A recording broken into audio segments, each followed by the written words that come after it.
వర్షంలో పేద అక్క రిచ్చి చెల్లి. నారాయణపురం అనే గ్రామముంది. ఆ గ్రామంలో అక్క హాసిని ఆమె తన పెంకుటింట్లో భర్త 2 పిల్లలతో కలిసి పేదరికంలో జీవిస్తుంది. రోజువారీ కూలి పనులు చేసుకుంటూ అప్పుడప్పుడు పొలాల్లో పనిచేస్తూ కుటుంబాన్ని నెట్టుకొచ్చేది. ఒక సాయంత్రం హాసిని ఇంటికి తిరిగొస్తుంటే పక్కింటి రామయ్య భార్య లక్ష్మమ్మ ఎదురొచ్చింది. ఏంటమ్మా హాసిని, ఇప్పుడేనా వచ్చేది? ఈరోజు ఇంత ఆలస్యమైంది. అప్పుడే చీకటి కూడా పడుతుంది కదా. ఏం చెప్పమంటావు లక్ష్మమ్మ, ఈరోజు పొలంలో వరి నాట్లు వేశారు. కూలీలు తక్కువ, పనెక్కువ. పొద్దంతా ఎండలో నిలబడి చేశాను. అయ్యో పాపం, అందుకే నా మొహం పాలిపోయింది. నువ్వొక్కదానివే ఇంత కష్టపడతావు కదా, చూస్తేనే జాలేస్తుంది. మరేం చేస్తాను లక్ష్మమ్మ, పని దొరికింది కదా అని సంతోషంగా చేశాను. లేకపోతే ఈ వారం గడవదు కదా. రేపటికి పని దొరకకపోతే ఎలాగో అని బెంగ. లక్ష్మమ్మ మొహం చిన్నబుచ్చుకుంది. నిజమేలేమ్మా, నీ కష్టం దేవుడికే తెలియాలి. మనం కష్టపడకపోతే ఎవరు చూస్తారులే. అయినా అన్ని కష్టాలున్నా నవ్వుతూనే ఉంటావు. అవునమ్మా లక్ష్మమ్మ, వాళ్ళని చూస్తే చాలు నా కష్టమంతా మాయమైపోతుంది. నా చిరునవ్వు వెనుక ఎన్నో శ్రమలు దాగున్నాయని ఎవరికి తెలుస్తుంది? అయినా ముందుకు సాగాలి కదా, ఆశ వదులుకోకూడదు. నిజమేలేమ్మా. సరే పద, నేను కూడా ఇంటికెళ్ళాలి. రేపు పని దొరికితే నన్ను పిలవమ్మా, నేను కూడా వస్తాను. ఖచ్చితంగా లక్ష్మమ్మ. లక్ష్మమ్మ వెళ్ళిపోయాక హాసిని అక్కడి నుండి ఇంటివైపు నడిచింది. అలాగే చెల్లి వెన్నెల ఆమె పట్నంలో చదువుకొని మంచి ఉద్యోగం సంపాదించి గొప్ప స్థాయిలో ఉంది. అదే గ్రామంలో ఆమెకు పెద్ద మేడ, పట్నంలో కూడా విలాసవంతమైన ఇల్లు ఉన్నాయి. ఒకరోజు వెన్నెల తన పట్నం ఫ్రెండ్స్తో కలిసి గ్రామానికొచ్చింది. ఆమె మేడలోని విశాలమైన హాల్లో కూర్చొని కాఫీ తాగుతూ మాట్లాడుతూ ఉంటే ఆమె స్నేహితురాలు రేణుక కిటికీలో నుండి బయటకి చూసింది. వెన్నెల, ఆ పెంకుటిల్లు చాలా పాతదిగా కనిపిస్తుంది. ఆ ఇల్లెవరిది? ఆవిడెవరు అలా పని చేసుకుంటూ వెళ్తుంది? ఓ అదా, అది మా అక్క వాళ్ళిల్లు. పాపం అలా కష్టపడి బ్రతుకుతూ ఉంటుంది. వాళ్ళంతేలే, పని లేకపోతే ఎలా గడుస్తుంది? కష్టపడి బ్రతకడమా? ఆ ఇల్లెలా ఉంది? పైకప్పు కూడా సరిగా లేదు కదా. వర్షం వస్తే ఎలా ఉంటుంది? నువ్వింత సంపన్నురాలివయ్యుండి నీ సొంత అక్క అలా ఉండటం బాగోలేదు కదా. కనీసం ఇంటికి మరమ్మతులు చేయించొచ్చు కదా. అది వాళ్ల కర్మ, వాళ్లు కష్టపడాలి. అదే వాళ్లకి అలవాటు. నేనేం చేయగలను? నా పని నేను చూసుకోవాలి. నాకున్న పనులే బోలెడు. ఉదయం నుండి రాత్రి వరకు ఆఫీస్లో పని, మీటింగ్లు. వాళ్ళని పట్టించుకునే తీరిక నాకెక్కడిది? అయినా స్వశక్తితో ఎదగాలి కదా.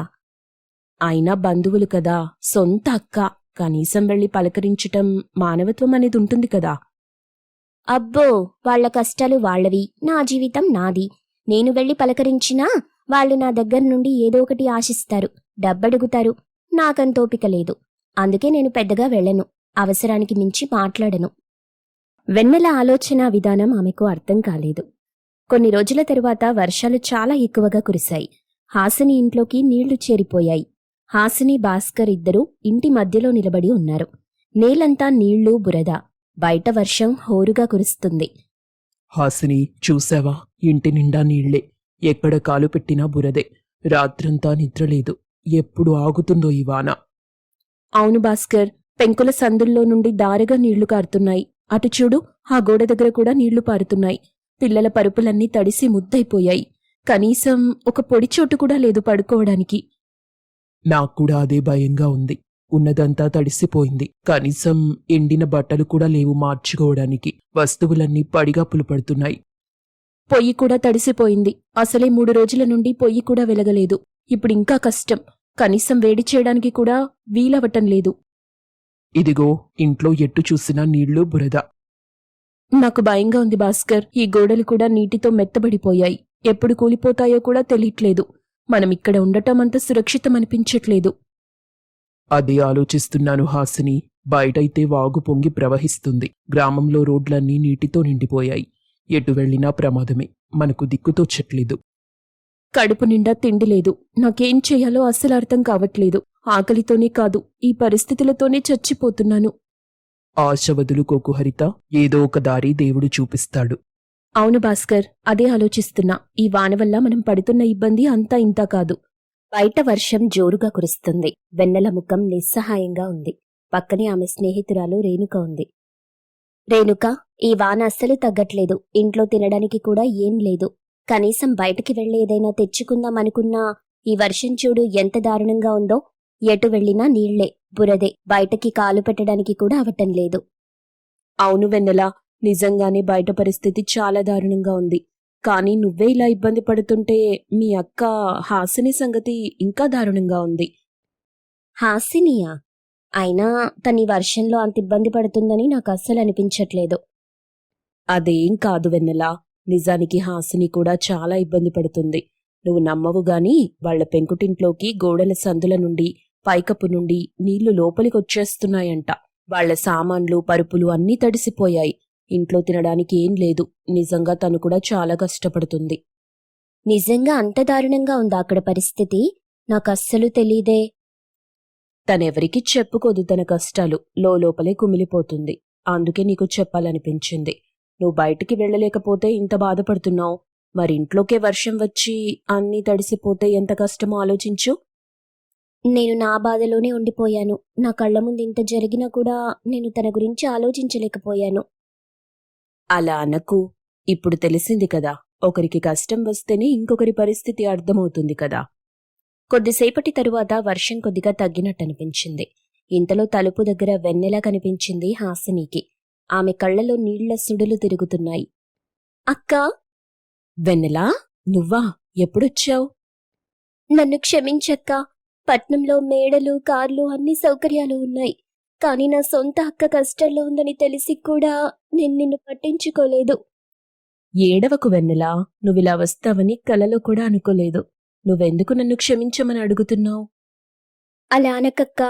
నేనెంత స్వార్థపరురాల్ని, నా గురించి మాత్రమే ఆలోచించాను. నీ కష్టాలు నాకు పెద్దగా కనిపించలేదు.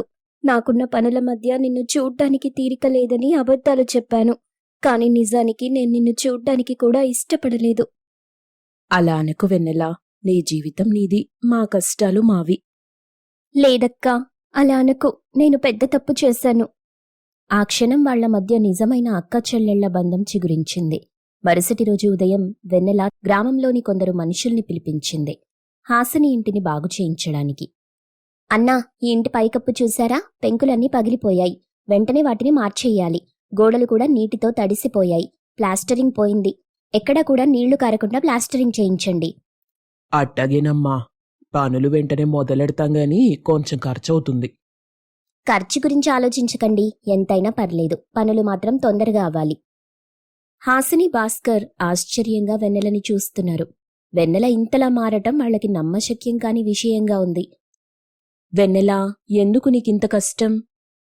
అక్కా, నువ్వాగు. ఇప్పుడు నా సంపద కేవలం నా కోసమే కాదు, మీ అందరి కోసం. నా తప్పును సరిదిద్దుకోవడానికి ఇది నాకు దొరికిన అవకాశం. నేను చేసిన స్వార్థాన్ని ఈ పనులతో కడుక్కోవాలి. అక్కా, నాకు చాలా ఏళ్ల తర్వాత కళ్ళు తెరుచుకున్నాయి. నువ్విలా మారినందుకు నాకు చాలా సంతోషంగా ఉంది వెన్నెలా. నువ్వొస్తావని కలలో కూడా అనుకోలేదు. నిజంగా ఈ వర్షాలే మనిద్దరినీ దగ్గర చేశాయి.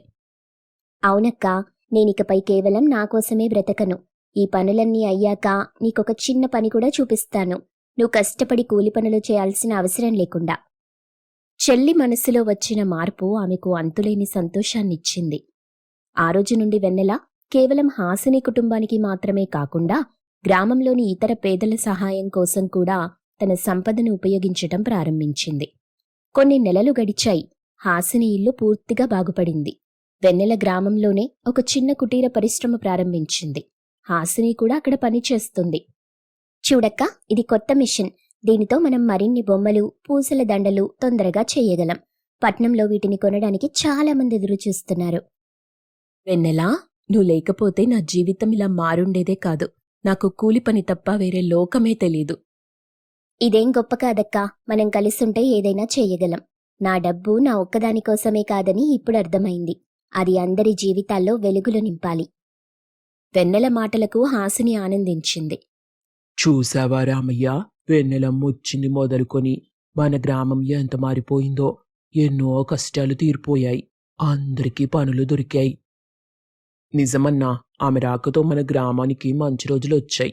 డబ్బున్నోళ్లంతా వెన్నెలమ్మలా ఉంటే ఎంత బాగుండు. హాసిని, భాస్కర్ వెన్నెలలో వచ్చిన మార్పు చూసి ఎంతో గర్వపడ్డారు. వెన్నెల తన కష్టాల్లోనే బంధాల విలువ తెలుసుకొని తన సంపదను సమాజ సేవకు ఉపయోగించటం ప్రారంభించింది. ఈ కథలోని నీతేమిటంటే, డబ్బు శాశ్వతం కాదు, బంధాలు, మానవత్వమే శాశ్వతం. కష్టాల్లో ఉన్నప్పుడు ఒకరికొకరు సాయం చేసుకోవటం ముఖ్యం.